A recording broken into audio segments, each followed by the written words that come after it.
এই কি হয়েছে তোমার? এই তখন থেকে এইরকম করে বসে আছো, ঘটনা কি? আমার মন খারাপ। মন খারাপের কারণ? অনেক কারণ আছে। কি বলা যাচ্ছে না? বলা যাবে না। বলা যাবে না কেন? বলো। বলতে ধরলে আমি মিথ্যে কথা বলতে পারি না, সত্য কথা বলে ফেলবো। আচ্ছা বলো, তুমি সত্যিটাই বলো, আমার সমস্যা নাই। সত্য কথা বলে আর ঝগড়া বাড়ানোর কোনো ইন্টারেস্ট নাই আচ্ছা আমার। আমি ঝগড়া করবো না, বলো তুমি তাও। প্রমিস? হ্যাঁ প্রমিস। প্রমিস করো। আচ্ছা প্রমিস, বলো কি হয়েছে এখন বলো। সুইটি ভাবি সেটা ঝগড়া হয়েছে। তারপর? সুইটি ভাবি বলছে যে আর আমার বাসায় তোমার আসতে হবে না। আচ্ছা তারপর?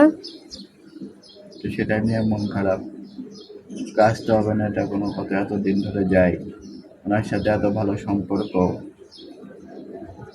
আর উনি আমাকে এবার বলতে পারলো আমার আমার খুব কষ্ট হচ্ছে কথা শুনে। তো যাও হাতে পায়ে ধরে একটু তেল মাখাও। তেল মাখাবো? হ্যাঁ ইয়ে করো, সাথে 2টা গোলাপ নিয়ে যাও। তাহলে রাগ ভাঙবে? হ্যাঁ সত্যি বলছ? পারলে একটু গিফট টিপ নিয়ে যাও। গিফট কিনবো? তা টাকা তো নাই, টাকা দিবা? হ্যাঁ আমার থেকে 500 টাকা ধার নাও। হ্যাঁ, সত্যি দিবা? হ্যাঁ। তুমি এত ভালো বউ। হ্যাঁ আসলে তুমি তো প্রমিস করছো, তুমি তো আমাকে কিছু বলবা না। আচ্ছা ঠিকই আছে, আমি সেজন্য সত্যি কথা হ্যাঁ তুমি তো সত্যি কথা বলো, সেটা তো আমি জানি, আর প্রমিস করছি যেহেতু সেহেতু সমস্যা নাই। আরো কিছু থাকলে বলো, আমি কিছু বলবো না তোমাকে, কথা তো দিছি। যে মনের কথা সব খুলে বলো, মনটা হালকা লাগবে। তুমি মন খারাপ করে থাকলে আমার আসলে ভালো লাগে না, বুঝছো? আমার খুব খারাপ লাগে। সেটা তো বুঝতে পারছি, সেজন্যই তুমি আমাকে অনেক ভালোবাসো না।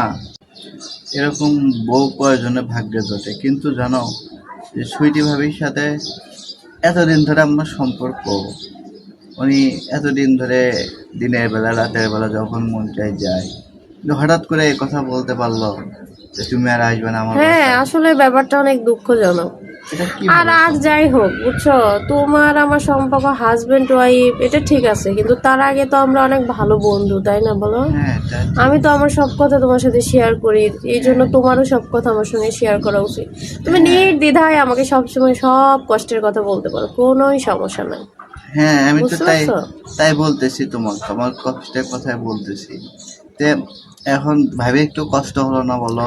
হ্যাঁ তোমার কষ্ট লাগতেছে বুঝতে পারছি। আচ্ছা এক কাজ করি, আমি তোমাকে 500 টাকা দেই, তুমি সে টাকা দিয়ে ফুল আর হালকা পাতলা কিছু একটা গিফট কিনে নিয়ে যাও, দেখবা ভাবি খুশি হয়ে গেছে। যাইয়া ভাবির কাছে একটু ছড়ি টরি বলবা, দেখবা খুশি হয়ে গেছে। তাই?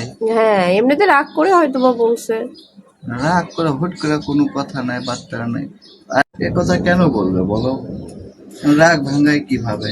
আচ্ছা শোনো, আমি যেটা বললাম সেটা করো, আর দাঁড়াও আমি টাকাটা নিয়ে আসতেছি। হ্যাঁ দাও, আমি গিফট কিনতে যাবো। আচ্ছা ঠিক আছে দাঁড়াও। এই যে শোন, তুই আজ থেকে এখানে 7 দিন এই বেলকুনির মধ্যে বন্ধ থাকবি, ঠিক আছে? তোর ভালোবাসার ভূত আমি ছাড়াচ্ছি। প্লিজ প্লিজ শোনো। সর। ভাবি আমার সাথে কথা না বলে থাকতে পারবে না, প্লিজ আমার ফোন দাও, আমার দরজাটা। তোর খাবার দাবার যা লাগে আমি এদিক দিয়ে পার করে দিব, যা কোনো কথা বলবি না, যা। প্রমিস করছো না তুমি কিছু বলবে? হ্যাঁ প্রমিস করছি, কিছু বলছি? কিছু তো বলি নাই আমি। আমাকে যেতে দাও। 7 দিন পর তোকে খুলে দেওয়া হবে এখান আমার থেকে। এখনই উপরে যেতে হবে ভাবির কাছে। যা।